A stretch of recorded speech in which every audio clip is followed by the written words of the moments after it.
បងប្អូនធ្លាប់ញ៉ាំឃ្មុំដែរឬទេវាជាការពិតណាស់ក្មួយញ៉ាំតាំងពីឆ្ងាញ់យើងត្រូវដឹងថាអ្នកដែលទៅយកឃ្មុំមិនមែនជាការងារនោះទេមានតែស្រួលមានទាំងលំបាកក្មួយដែលគេចិញ្ចឹមវាពិតជាល្អខ្លាំងណាស់ក្នុងការយកឬក៏ធ្វើអ្វីជាមួយចំពោះវាប៉ុន្តែបើឃ្មុំដែលគេយកក្នុងព្រៃពិតជាពិបាកមិនមែននៅគ្នាទៅយកឃ្មុំបារាំងម្ដងគេត្រូវប្រើរយៈពេលយូរណាស់ទម្រាំចេញមកវិញដូច្នេះការយកឃ្មុំនីមួយមានសភាពខុសគ្នាដោយសារកាលៈទេសៈឬក៏ពេលវេលាណាមួយនោះឃ្មុំពេលយប់ម្ដងវាសំងំតែពេលថ្ងៃវាតែងចេញរកស៊ីដូចយើងដែរប៉ុន្តែមនុស្សចូលចិត្តទៅយក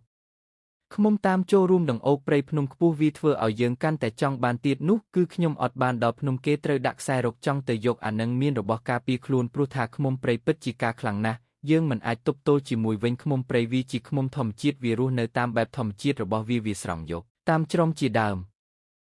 បងប្អូនធ្លាប់ញ៉ាំឃ្មុំដែរឬទេវាជាការពិតណាស់ក្មួយញ៉ាំតាំងពីឆ្ងាញ់យើងត្រូវដឹងថាអ្នកដែលទៅយកឃ្មុំមិនមែនជាការងារនោះទេមានតែស្រួលមានទាំងលំបាកក្មួយដែលគេចិញ្ចឹមវាពិតជាល្អខ្លាំងណាស់ក្នុងការយកឬក៏ធ្វើអ្វីជាមួយចំពោះវាប៉ុន្តែបើឃ្មុំដែលគេយកក្នុងព្រៃពិតជាពិបាកមិនមែននៅគ្នាទៅយកឃ្មុំបារាំងម្ដងគេត្រូវប្រើរយៈពេលយូរណាស់ទម្រាំចេញមកវិញដូច្នេះការយកឃ្មុំនីមួយមានសភាពខុសគ្នាដោយសារកាលៈទេសៈឬក៏ពេលវេលាណាមួយនោះឃ្មុំពេលយប់ម្ដង